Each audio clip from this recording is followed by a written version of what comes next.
Hi Ma'am Nida Mabini, ito pa yung order nyo na tank J-Block. So check po natin yung item bago pa balutin. Yan.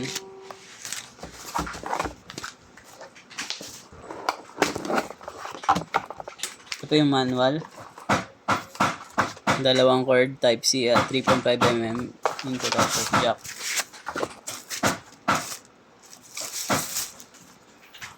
Check natin yung body kung may dents. Yan. Loading siya hanggang dito. So pedal check.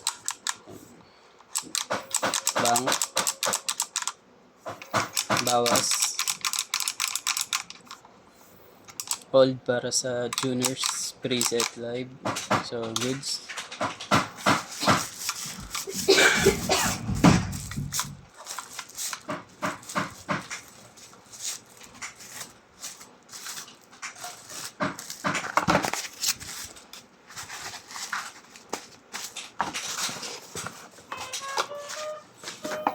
So binilog na po natin at meron po siyang sticker ng Permata.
So hanggang dito na lamang po ang ating video. Thank you po.